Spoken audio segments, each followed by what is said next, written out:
What can be a word that the daughter can say to the dad which is sexual and also father-daughter affection? Bro, ఆ father ఆ daughter కి a rhyme చెప్తూ ఉండడానికి బాగా ఇష్టపడతాడు? Open your mouth. లేదు it will be more like open your mouth. నమస్తే friends, నా పేరు తులసి చందు. ఫ్రెండ్స్, సోషల్ మీడియాలో మీరు కనుక మీ పిల్లల ఫోటోలు కానీ వీడియోలు కానీ షేర్ చేస్తూ ఉంటే, అలాంటి అలవాటు మీకుంటే ఈ వీడియో చూసిన తర్వాత దయచేసి జాగ్రత్త పడండి. వీలైనంత వరకు మీ పిల్లల ఫొటోస్ షేర్ చేయకపోవడం చాలా చాలా మంచిది. నేను కూడా గతంలో షేర్ చేశాను, బట్ ఇది చూసిన తర్వాత చాలా భయం వేసింది ఇప్పుడు నేను చెప్పబోయే విషయం తర్వాత. సోషల్ మీడియాలో చాలా సాధారణంగా మనం పిల్లల ఫోటోలు, ఫ్యామిలీ మెంబర్స్ ఫోటోలు, వీడియోలు షేర్ చేసేస్తూ ఉంటాము.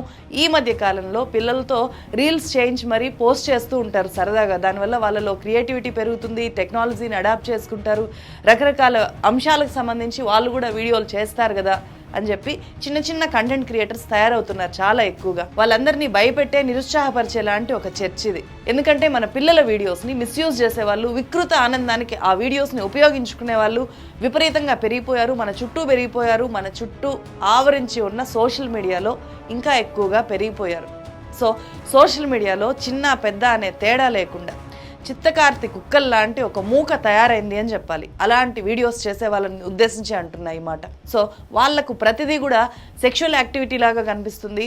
అది చిన్న పిల్లల నుంచి చాలా పెద్దవాళ్ళ వరకు తండ్రి కూతురు సంబంధం కూడా ఒక సెక్షువల్ యాక్టివిటీ లాగా కనిపించే, దుర్మార్గంగా తండ్రి కూతురు రిలేషన్ని కామెంట్ చేసే స్థాయికి ఈ చిత్తకార్తి కుక్కల్లాంటి మనుషులు తయారయ్యారు. వాళ్ళు కూడా కంటెంట్ క్రియేటర్స్ పేరుతో వీడియోలు చేస్తూ ఆనందిస్తున్నారు. వాళ్ళని చూసి ఆనందించే వాళ్ళు ఇంకా ఎక్కువగా పెరిగిపోయారు. అలాంటి ఒక గుంపు, ఒక పాప ఆమె తండ్రికి సంబంధించిన వీడియో మీద చేసిన కామెంట్స్ ఇప్పుడు చర్చనీయాంశంగా మారాయి. తండ్రి సీరియస్గా వచ్చి బెల్ట్ తీస్తాడు. ఆ పాప భయంగా చూస్తూ ఉంటుంది.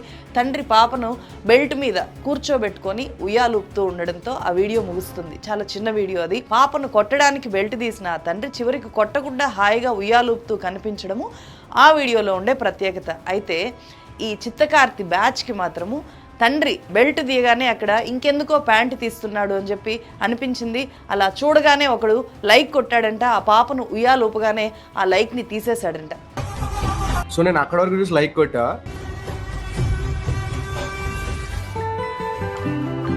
నెక్స్ట్ చూడగానే లైక్ తీసేసా. అతను ఏం ఎక్స్పెక్ట్ చేశాడు ఆ తండ్రి కూతుర్ల గురించి? వాళ్ళకి సంబంధించి చేసిన కామెంట్స్ ఒకసారి చూడండి. ఏం చెప్పొచ్చు అంటే he went from his mother to his daughter.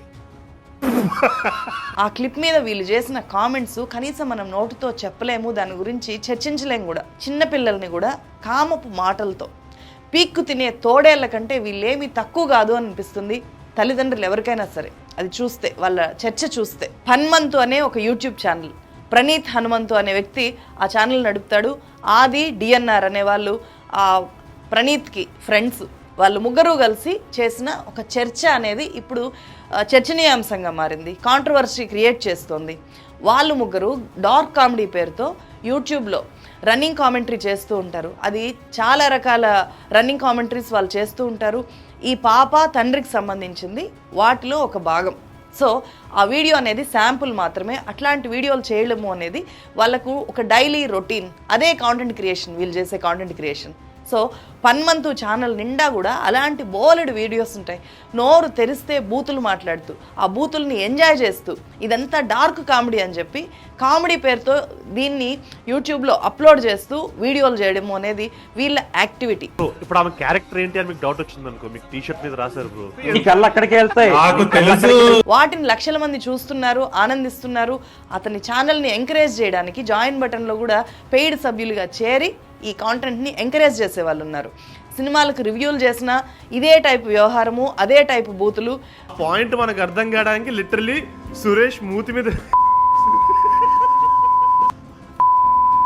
Reaction వీడియోలు చేసినా కూడా అదే బూతులు, అదే టైపు మాటలు ఉంటాయి. వీళ్ళ మధ్య చర్చలు బూతులతో లేకపోతే డబుల్ మీనింగ్ డైలాగులతో కొనసాగుతూ ఉంటాయి. వీళ్ళ కంటెంట్ అంతా కూడా సెక్స్, ఉమెను, చిన్నపిల్లలు, మొత్తం అబ్యూజివ్గా మాట్లాడుతూ, వెకిలిగా నవ్వుతూ, విచ్చలవిడిగా ఏ మాత్రం మన ఇంట్లో కూడా ఆడవాళ్ళు ఉంటారు అనే స్పృహ లేకుండా ఎల్ వర్డ్స్, ఎఫ్ వర్డ్స్ విచ్చలవిడిగా మాట్లాడుతూ ఉంటారు. దాన్నే కాంటెంట్ క్రియేషన్ లాగా జనం మీద రుద్దుతూ ఉంటారు. వాటిని లక్షల మంది చూస్తున్నారు. ఈ ముగ్గురులో ఆది అనే వ్యక్తి ఇంకా దారుణం. ఎంత దారుణంగా మాట్లాడాడో ఆ వీడియోలో అయితే అతను. సో అతని ఛానల్లోకి వెళ్ళి చూసాను నేను, అన్నీ కూడా అలాంటివి. ఒక్క వీడియో కూడా 2 నిమిషాలు కూడా చూడలేం, ఎందుకంటే ఈ బూతులు వినకూడదు అనుకునే వాళ్ళైతే అసలు ఎవరూ చూడలేరు. బట్ ఎంజాయ్ చేసే వాళ్ళు చాలా ఎక్కువ మంది ఉన్నారు. ఆ పాపకు సంబంధించిన వీడియో ద్వారా తను జైలుకి వెళ్తాను అని చెప్పి అతనికి ముందే తెలిసిపోయిందేమో, అతను దాన్ని కూడా కామెడీగా చెప్పాడు. బట్ అదే నిజం కాబోతోంది ఇప్పుడు. I'm going from stream to jail after this conversation with Praneeth and DNR bro. Social మీడియాలో ఏదైనా వీడియో కనిపిస్తే చాలు, అవతల ఉన్న మనిషి ఒక సాధారణ గృహిణి, ఆమెకు ఒక ఫ్యామిలీ ఉంటుంది, ఒక లైఫ్ ఉంటుంది, ఆమె గౌరవానికి భంగం కలగకూడదు మన వల్ల అనే స్పృహ ఏమాత్రం లేకుండా ఆ వీడియో తీసుకొని వచ్చి ఇష్టం వచ్చినట్లు వీళ్ళు కామెంట్ చేస్తున్నారు. అది నార్మల్ కామెడీ అయితే ఎవరైనా ఎంజాయ్ చేస్తారు, బట్ సెక్షువల్ అబ్యూస్ లాంటి కామెడీ అయితే ఎంత దారుణం. This is a tattoo, Amma tattoo. You can see the finishing. Hi Lobo గారిని కలుద్దామని వచ్చాను. మేము గుంటూరు నుండి వచ్చామండి లోబో గారి చేత వేయించుకోవాలని. చాలా బాగా వేశారండి, నేను చాలా భయపడ్డాను. ఏదో తేడాగా ఉందేంటి? Yes, yes. ఆమె ఎవరో ఒక ఉమెన్ టాటూ వేయించుకోవడానికి ఒక దగ్గరికి వెళ్ళి ఆమె అక్కడేదో మాట్లాడితే దాన్ని కట్ చేసి వీళ్ళకి నచ్చినట్టు కట్ చేసి ఆమె మాటల్ని ఎంత జుగుప్సాకరంగా ఆ వీడియో తయారు చేశారో చూడండి ఒకసారి. ఎంత దారుణంగా మాట్లాడుతున్నా దాని అంతటికీ కూడా ఫన్ అనే పేరు పెడుతున్నారు. చిల్లు, ఫన్ ఇదంతా అని చెప్పి ఇలాంటి అడ్డగోలు పేర్లు పెట్టుకుంటున్నారు. దాన్నంతా కూడా అందరూ ఎంజాయ్ చేసేలాగా రుద్దుతున్నారు. ప్రతిదీ ఫన్నే వీళ్ళకి. ఆ ఫన్ కోసం ఎంతకైనా దిగజారుతారు. అలా దిగజారి మాట్లాడుతున్నప్పుడు తండ్రిని చిన్నారి పాపను కూడా వీళ్ళ దిక్కుమాలిన సిక్ ఫన్నీ మైండ్తోనే చూస్తారు వీళ్ళు. ఈ ప్రణీత్ అనే వ్యక్తి ఎవరో ముక్కు ముఖం తెలియని వాళ్ళ మీద మాత్రమే ఈ డార్క్ కామెడీ పేరుతో రెచ్చిపోవట్లేదు. స్వయంగా తనకు జన్మనిచ్చిన తల్లిదండ్రుల మీద కూడా ఇతను వాళ్ళ చావుని కామెడీగా చేసి ఒక వీడియో చేశాడు చూడండి. నీ రివ్యూ చూసి మా పేరెంట్స్ని థ్యాంక్ యూ సినిమాకి పట్టుకెళ్ళాం. సినిమా అయిపోయేసరికి వాళ్ళ మనసు విరిగిపోయి కార్డియాక్ అరెస్ట్తో చనిపోయారు. వాళ్ళ కోట్ల ఆస్తి నాకే దక్కింది. నేను ఆ డబ్బులన్నింటినీ వాడుకొని నా ప్యాషన్ ఫాలో అయ్యి ఈరోజు ఒక లక్షాధికారిని అయ్యాను. చిన్న పాప మీద అబ్యూజివ్ కామెంట్ చేస్తూ వీడియో బయటకు వచ్చిన తర్వాత ఆ వీడియోను ద బాటిల్ గార్డ్ అనే ఒక వ్యక్తి పోస్ట్ చేస్తే దాన్ని హీరో సాయిధరం తేజ్, తెలుగు రాష్ట్రాల ముఖ్యమంత్రులు, ఉప ముఖ్యమంత్రులు, డీజీపీలకు ట్యాగ్ చేస్తూ డార్క్ కామెడీ పేరుతో, ఫన్ పేరుతో చైల్డ్ అబ్యూస్ చేస్తున్న ఈ మాన్స్టర్స్ మీద చర్యలు తీసుకోండి అని చెప్పి కోరితే వీళ్ళు చేస్తున్న ఈ డార్క్ ఫన్ వ్యవహారం అంతా కూడా బయటకు వచ్చింది. వెంటనే సీఎం రేవంత్ రెడ్డి స్పందించారు. దాని మీద డిప్యూటీ సీఎం మల్లు భట్టి విక్రమార్క కూడా స్పందించారు. తెలంగాణ డీజీపీ వీళ్ళ మీద యాక్షన్ తీసుకుంటాము అని చెప్పి ప్రకటించారు. ఇప్పటికే వాళ్ళ మీద కేసులు నమోదయ్యాయి. బహుశా ఈ వీడియో రిలీజ్ అయ్యే లోపు వాళ్ళు అరెస్ట్ అవ్వచ్చు కూడా. ఇంతకీ ఎవరి ఫన్మంతు అలియాస్ హెచ్ ప్రణీత్ హనుమంతు? ఇతనేమి తిండికి లేక, చేయడానికి ఏ పని దొరక్క, ఏదో ఒకటి చేసి డబ్బులు సంపాదించే లక్ష్యంతో ఇలాంటి వీడియోలు చేయట్లేదు. ఇతని తండ్రి ఒక IAS officer H Arun Kumar, తల్లి శ్రీదేవి, ఆమె ఎంఏ సైకాలజీ చేశారు, పిల్లల హక్కుల కోసం పనిచేశారు, ఉమెన్ అండ్ చైల్డ్ వెల్ఫేర్లో పనిచేశారు. అంటే చిన్నపిల్లల హక్కుల కోసం పనిచేసిన వ్యక్తి ఈ ప్రణీత్ని కన్న తల్లి. సో తండ్రి ఐఏఎస్ ఆఫీసర్గా చాలా డిపార్ట్మెంట్స్లో పనిచేశారు. ఆయన ఇంటర్వ్యూస్ కూడా యూట్యూబ్లో అందుబాటులో ఉన్నాయి. ప్రణీత్ అన్న అజయ్, అతను కూడా చాలా ఫేమస్ యూట్యూబర్. మెన్స్ ఫ్యాషన్ మీద అతను వీడియోస్ చేస్తూ ఉంటారు. 2 మిలియన్+ సబ్స్క్రైబర్స్ ఉన్నారు అతనికి. ప్రణీత్ కూడా కాంటెంట్ క్రియేటర్గా గతంలో చాలా మంది పెద్ద పెద్ద స్టార్స్ని ఇంటర్వ్యూస్ చేశారు. అతని ఛానల్ ఫన్మంతు సబ్స్క్రైబ్ చేసుకోండి అని చెప్పి ప్రఖ్యాత యాంకర్ సుమ ఎలా చెప్పారో ఒకసారి చూడండి ఒక పెద్ద వేదిక మీద నుంచి. ప్రణీత్ ఛానల్ కి సబ్స్క్రైబ్ చేయండి.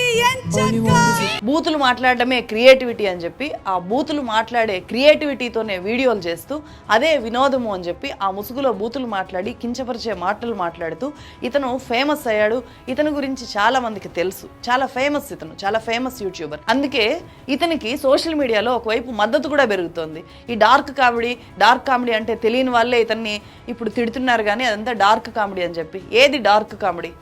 ఎవరి ఇంట్లో ఉండే పిల్లల్ని, తండ్రిని బిడ్డని ఊహించుకొని నిజంగా అట్లా అర్థం చేసుకుంటే అలా మాట్లాడగలుగుతారా? నిజంగా వాళ్ళ పిల్లల్ని వాళ్ళు ఇలా మాట్లాడుకోగలుగుతారా? అక్కడ కూర్చొని ఆ తండ్రి కూతురు మీద అట్లాంటి జోక్స్ వేసిన వీళ్ళు అలా మాట్లాడుకోగలుగుతారా? అలాగే ఇతను ఇదంతా పెద్ద ఇష్యూ అయిన తర్వాత సీఎంలు కూడా రెస్పాండ్ అయిన తర్వాత వచ్చి క్షమాపణలు చెప్తున్నాను అని చెప్పాడు. చైల్డ్ సెక్షువల్ అబ్యూస్ అనే ఒక చాలా సెన్సిటివ్ టాపిక్ మీద జోక్స్ వేయడం, I want to make it clear, child abusing కానీ పీడోఫిలియా కానీ నార్మలైజ్ చేయడం అనేది ఎప్పుడూ నా ఉద్దేశం కాదు. అలాగే నా తల్లిదండ్రులని ఏమి అనద్దండి అని చెప్పాడు. నేను వాళ్ళకి మంచి కొడుకు కాలేకపోయాను కానీ వాళ్ళకి ఎప్పుడు మంచి పేరెంట్స్ కాకుండా లేరు.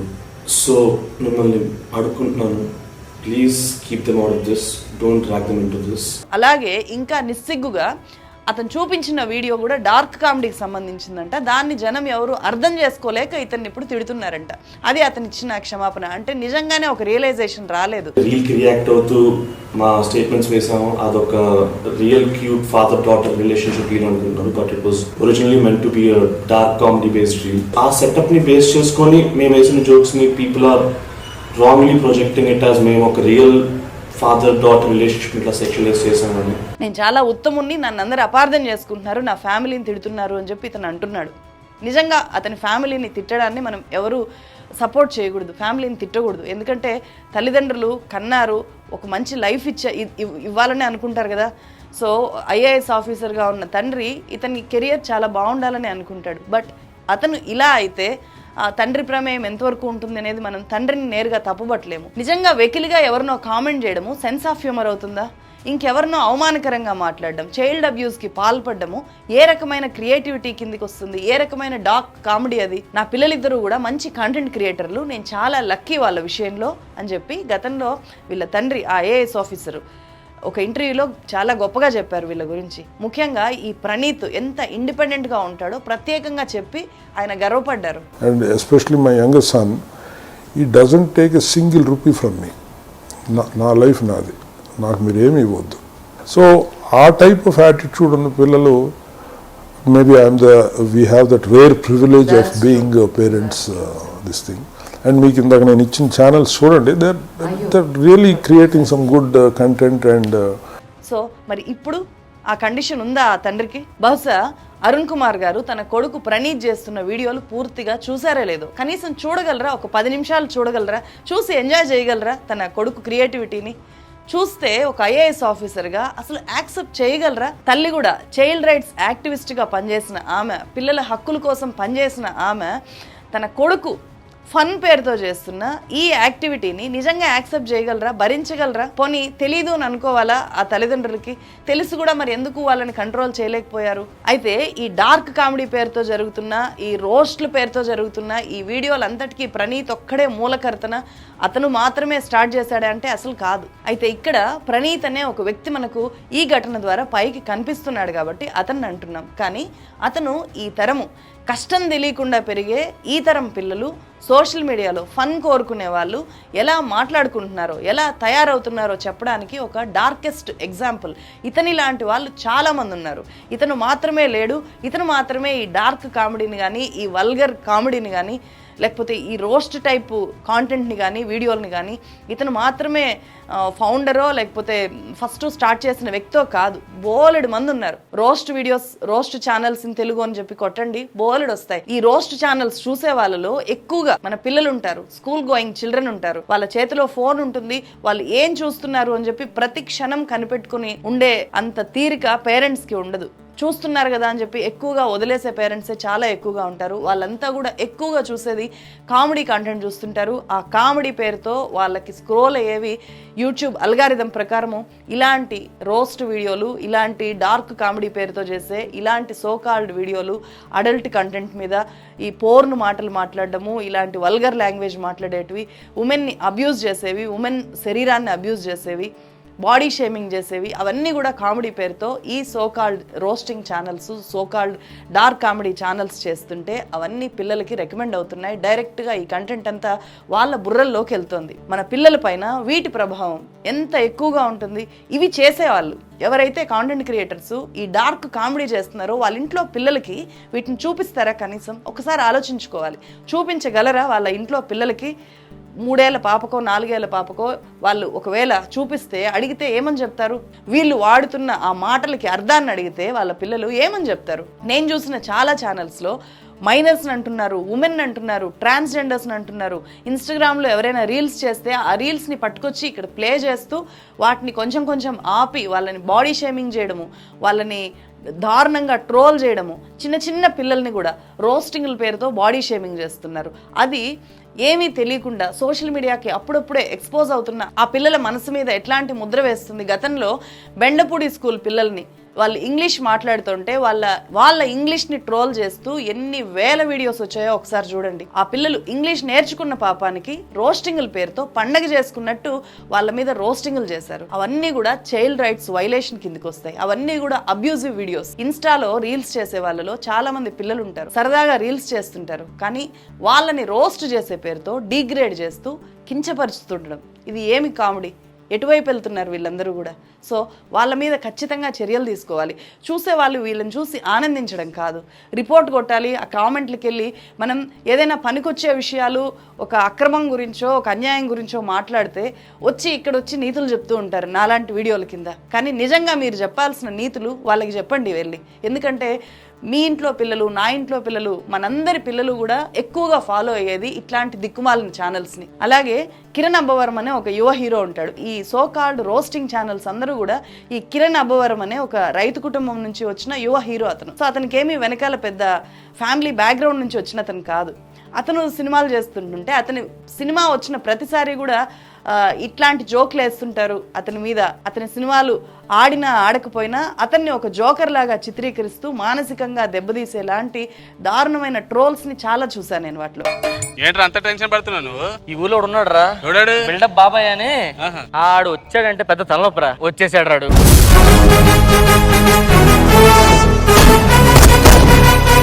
కరెంట్ లేకుండా ఫ్యాను, బిల్డప్ లేకుండా డాను మెయింటైన్ అవ్వడం కష్టం. సో ఇది ఇంటర్వెల్ ట్విస్ట్ కదా. ఇంకా సెకండ్ అదే అయిపోయింది సినిమా అయిపోయింది. ఇవన్నీ చూస్తే ఈ టైప్ కాంటెంట్ చేయడం కూడా ఒక ప్రొఫెషన్ అయినా అనిపిస్తుంది. వీళ్ళంతా కూడా ఎక్కడి నుంచి వచ్చారు? చాలా హైదరాబాద్లో ఉండే చాలా టాప్ స్కూల్స్లో ఎఫ్ వర్డ్స్ మాట్లాడడం చాలా కామన్ అయిపోయింది ఇప్పుడు. ఊరికే జస్ట్ సరదాగా ఎఫ్ వర్డ్స్ మాట్లాడేస్తుంటారు. ఆ ఎఫ్ వర్డ్ అనేది ఎవరికి సంబంధించింది, దాని అర్థం ఏంటి అనేది కనీసం తెలుసుకోకుండా మాట్లాడేస్తున్నారో, తెలిసి మాట్లాడుతున్నారో, కావాలని మాట్లాడుతున్నారో అసలు చెప్పలేం. వాళ్ళు చాలా ఎక్కువగా సోషల్ మీడియాకు, పోర్న్ సైట్స్కు, అడల్ట్ కంటెంట్కి ఎక్స్పోజ్ అవుతున్నారు. వాళ్ళకు ప్రతిదీ ఫన్నే, కష్టం తెలీదు. ఆ ఫన్ కోసమే బతుకుతున్నాము, బూతులు తిట్టడమే పరమానందము అని చెప్పి మాట్లాడుతున్నారు. సో అది సొంత ఫ్రెండ్నైనా అంటారు, తల్లినైనా అంటారు, చెల్లినైనా అంటారు. అంటూ దాంట్లో ఆనందాన్ని వెతుక్కుంటున్నారు. సొంత క్లాస్మేట్స్ని, గర్ల్ ఫ్రెండ్స్ని ఈ డార్క్ కామెడీ పేరుతో కించపరుస్తూ మాట్లాడుతూ ఆనందిస్తున్న వాళ్ళు పెరిగిపోయారు. ఇన్స్టాగ్రామ్లో డార్క్ కామెంట్స్ చేసే వాళ్ళు చాలా ఎక్కువగా పెరిగిపోయారు అని చెప్పి బోల్డ్ అన్ని రిపోర్ట్స్ ఉన్నాయి. వాళ్ళంతా కూడా నూనూగు మీసాల చిన్న చిన్న పిల్లలు, 10th క్లాసు, ఇంటర్మీడియట్ చదివిన వాళ్ళు, అబ్బాయిలే కాదు అమ్మాయిలు కూడా డార్క్ కామెంట్స్ చేస్తున్నారు. సమాజంలో మనం చాలా జాలి చూపించే వాళ్ళు, దయతో వాళ్ళని చూడాల్సిన వాళ్ళు, అలాగే దివ్యాంగులు, ఇలాంటి చాలా వర్గాలు ఉంటాయి. వాళ్ళనందరినీ కూడా గౌరవించాలి మన వల్ల అయితే, లేకపోతే కనీసం పట్టించుకోకుండా వాళ్ళ బతుకి వాళ్ళని వదిలేయాలి. అలాంటి వాళ్ళని కూడా కించపరుస్తూ దానికి డార్క్ కామెడీ, బ్లాక్ కామెడీ అని చెప్పి పేర్లు పెట్టుకుంటున్నారు అంటే ఇంకేమనాలి వాళ్ళని? ఇలాంటి వికృతాలన్నిటికీ కారణము సోషల్ మీడియా చాలా ఎక్కువగా అందుబాటులోకి రావడము, సోషల్ అవేర్నెస్ తగ్గిపోవడం. అంటే ఫస్ట్ కష్టం తెలీదు, ఏ కష్టమో తెలీదు, హాయిగా పెరుగుతూ ఉంటారు. కాబట్టి వాళ్ళకి ఫన్ కావాలి, ఫన్ మాత్రమే కావాలి వాళ్ళకి. సమాజంలో చాలా కష్టపడుతున్న వాళ్ళు, బాధల్లో ఉన్న వాళ్ళు, అన్యాయాలకి గురైన బాధితులు, వాళ్ళకి ఏ మాత్రం పట్టదు. అలాంటి వాళ్ళు ఉంటారు అని కూడా తెలీదు. వీళ్ళకి మాత్రం ఫన్ మాత్రమే కావాలి. ఫర్ ఎగ్జాంపుల్, ఒక చేతులు లేని అమ్మాయి తన ఆత్మన్యూన్యతని అధిగమించి తను ఎవరికంటే కూడా తక్కువ కాదు అని చెప్పి ఇన్స్టాగ్రామ్ లో రీల్స్ చేస్తూ ఉంటుంది. ఆమె మీద చేసిన కామెంట్స్ చూడండి ఒకసారి. ఆమెని ఆదర్శంగా తీసుకోవాల్సిన పని లేదు వీళ్ళు. అట్లీస్ట్ ఎందుకు కామెంట్స్ చేయాలి? ఆ కామెంట్స్ ఆమె చూస్తే ఆమె మానసికంగా ఎంత ఇబ్బంది పడుతుంది. ఇంకెవరో ఒక మహిళ ఇన్స్టాలో డాన్స్ చేస్తూ కనిపిస్తే ఆమె మీద కామెంట్స్ చేస్తారు. ఎవరైనా చిన్న పాపని, తన ఇంట్లో పాపని డాన్స్ నేర్పించి దానికి సంబంధించి వీడియోలు, రీల్స్ చేసి పెడితే ఆ పాప బాడీ మీద కూడా కామెంట్ చేస్తారు. ఇలాంటి డార్క్ కామెడీ వీడియోలు చేసే వాళ్ళు ఎంత డేంజరో, ఆ కామెంట్స్ చేసే వాళ్ళు ఎంత డేంజరో, వాటిని చూస్తూ ఎంజాయ్ చేసే వాళ్ళు కూడా అంతే డేంజర్. అలాంటి వీడియోలు చూసినప్పుడు ఖచ్చితంగా సిస్టమ్ దృష్టికి తీసుకెళ్ళాలి. అట్లీస్ట్ సాయిధరం తేజ్ ఏదైతే చేశారో అలాగే ప్రతి ఒక్కరు చూసిన వాళ్ళు ఇదిగో ఇలా చేస్తున్నారు అని చెప్పి వాళ్ళని ఏ డీజీపీకి ట్యాగ్ చేస్తునో లేకపోతే ఉమెన్ కమిషన్కి ట్యాగ్ చేస్తునో ఒక సిస్టమ్ని యూజ్ చేసుకొని ఏ సోషల్ మీడియాలో అయితే ఇలాంటి అబ్యూస్ చేస్తున్నారో అదే సోషల్ మీడియాని ఒక టూల్ లాగా ఉపయోగించుకోవచ్చు. వీళ్ళకి అడ్డుకట్ట వేయడానికి అక్కడ ఒక కామెంట్ కూడా చేయొచ్చు, దిస్ ఈజ్ నాట్ యాక్సెప్టబుల్ అని చెప్పి.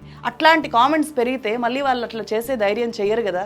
ఈ టైప్ ట్రోలింగ్, ఈ టైప్ అబ్యూజ్ సామాన్యుల పిల్లలకే కాదు, మహేష్ బాబు కూతురు కూడా తప్పట్లేదు. ఎంత దుర్మార్గంగా కామెంట్ చేస్తున్నారో కనీసం మనము చెప్పలేము. టాలీవుడ్ యాక్టర్స్ ఫ్యాన్స్ వార్స్లో భాగంగా యాక్టర్స్ ఇళ్లలో ఉండే చిన్న పిల్లల మీద అసభ్యకరమైన పోస్టులు పెడుతున్నారు. ఈ విధంగా మహిళల మీద దాడులు పెరిగిపోవడము, యువత పోర్న్కి బానిసలైపోవడము, తాగుడికి బానిసలైపోవడము, హింస పెరిగిపోవడము, ఇవన్నీ కూడా వాటంతట అవే సమాజంలో సమస్యలుగా తయారైపోవు. ఇలాంటి వాళ్ళ ద్వారా ఎక్కువ మందికి వికృత చేష్టలు అనేవి చాలా ఈజీగా ట్రాన్స్ఫర్ అవుతాయి. ఒకరి నుంచి 100 మందికి వెళ్ళిపోతూ ఉంటాయి చాలా ఈజీగా. అవి కొంతమందిని బాధితులుగా మారుస్తాయి. నేర్చుకున్న విద్యను ప్రయోగించకుండా ఉంటారా? 1000 మంది నేర్చుకుంటే ఒక్కరైనా ప్రయోగించకుండా ఉంటారా? అట్లా ప్రతి 1000 మందిలో ఒక్కరు ఇలాంటి వికృత చేష్టల్ని ప్రయోగిస్తే, ప్రాక్టికాలిటీలోకి తీసుకొని వస్తే ఏమవుతుంది? రామ్ గోపాల్ వర్మ అనే ఒక వల్గర్ డైరెక్టర్ క్రియేటివిటీ పేరుతో పబ్లిక్ లో అమ్మాయిల కాళ్ళు నాకడము, యువతని రెచ్చగొట్టి అబ్యూజ్ చేయడాన్ని, పోర్ను చూడడాన్ని నార్మలైజ్ చేయడము, నార్మలైజ్ చేసేలాగా మాట్లాడడము, ఏముంది నేను చూస్తాను మీరు చూడండి అని చెప్పి ఎంకరేజ్ చేయడము, అతని పిచ్చిని, అతని బలహీనతల్ని కప్పిపుచ్చుకోవడానికి మళ్ళీ ఏదో ఒక ఫిలాసఫీ తీసుకొని వచ్చి చెప్తూ ఉంటాడు. కానీ అతని ప్రభావాలకు లోనయ్యి రామ్ గోపాల్ వర్మే చెప్తున్నాడు అంటే మనం ఎందుకు అట్లా చేయకూడదు, రామ్ గోపాల్ వర్మే అలా మాట్లాడుతున్నాడంటే మనం ఎందుకు అట్లా మాట్లాడకూడదు, రామ్ గోపాల్ వర్మే అట్లా బిహేవ్ చేస్తున్నాడంటే మనం ఎందుకు బిహేవ్ చేయకూడదు అని చెప్పి చాలా పిచ్చి మొక్కలు తయారైపోతాయి విచ్చలవిడిగా. తల్లిదండ్రులు పిల్లల్ని సరైన దారిలో ఉన్నారా లేదా అని చెప్పి ఎప్పటికప్పుడు గమనిస్తూ ఉండడము, పిల్లలకు మానవ సంబంధాలు, విలువలు నేర్పించడం లాంటి కొన్ని పరిష్కారాలు మాత్రమే మనకు కనిపిస్తాయి. కానీ చాలా ఎక్కువ సమస్య చుట్టూ ఉన్న సోషల్ మీడియాలో మనం చూస్తున్న వ్యక్తుల్లో, ఇలాంటి కాంటెంట్ క్రియేటర్స్లో చాలా ఎక్కువగా ఉంటుంది, సినిమాల్లో కూడా. ఆ ప్రభావం నుంచి పిల్లల్ని కాపాడుకోవడం అనేది పిల్లలున్న తల్లిదండ్రులకి నిజంగా చాలా భయాన్ని కల్పించే విషయం ఇది. అలాగే స్కూల్ గోయింగ్ చిల్డ్రన్లో కూడా చాలా వేగంగా ఇలాంటి ధోరణి పెరిగిపోతుంది. స్కూల్స్లో పిల్లలకు చదువు చెప్తున్నారే కానీ వాళ్ళు ఏం మాట్లాడుతున్నారు, తోటి పిల్లల మీద ఎట్లాంటి కామెంట్స్ చేస్తున్నారు అనే వాటి మీద పెద్దగా పర్యవేక్షణ ఉండట్లేదు. చాలా టాప్ స్కూల్స్లో ఇలాంటి బిహేవియర్ ఉండడం అనేది చాలా స్కూల్స్లో అలాంటి వార్తలు కూడా బయటకు వచ్చాయి. ఇప్పుడు వాల్యూస్ అనే సబ్జెక్ట్ కూడా 1వ క్లాస్ నుంచి స్కూల్స్లో చెప్తున్నారు. కానీ ఆ వాల్యూస్ అనే సబ్జెక్ట్ని మిగిలిన సబ్జెక్ట్స్ కంటే ఎక్కువగా ప్రయారిటీ ఇచ్చి నిజంగా పిల్లల బుర్రల్లోకి ఎక్కిస్తున్నారా లేదా అనేది ఖచ్చితంగా పేరెంట్సే పర్యవేక్షించాలి. లేకపోతే వాల్యూ సబ్జెక్ట్ని తల్లిదండ్రులైనా చెప్పగలగాలి పిల్లలకి. దయచేసి ఈ వీడియో కింద ఎవరు కూడా ప్రణీత్ తల్లిదండ్రులని కించపరుస్తూ కామెంట్స్ చేయకండి. అందుకు బదులుగా మన పిల్లలు ఎలా పెరుగుతున్నారు అనేది ప్రతి ఒక్కరూ ఈ వీడియో తర్వాత అయినా సరే చెక్ చేసుకుందాము. ముఖ్యంగా పిల్లలకు సంబంధించిన ఏదైనా వీడియోని సోషల్ మీడియాలో పోస్ట్ చేసే ముందు 1కి 100 సార్లు ఆలోచిద్దాం. సో మరో వీడియోతో మళ్ళీ కలుస్తాను. Thank you so much.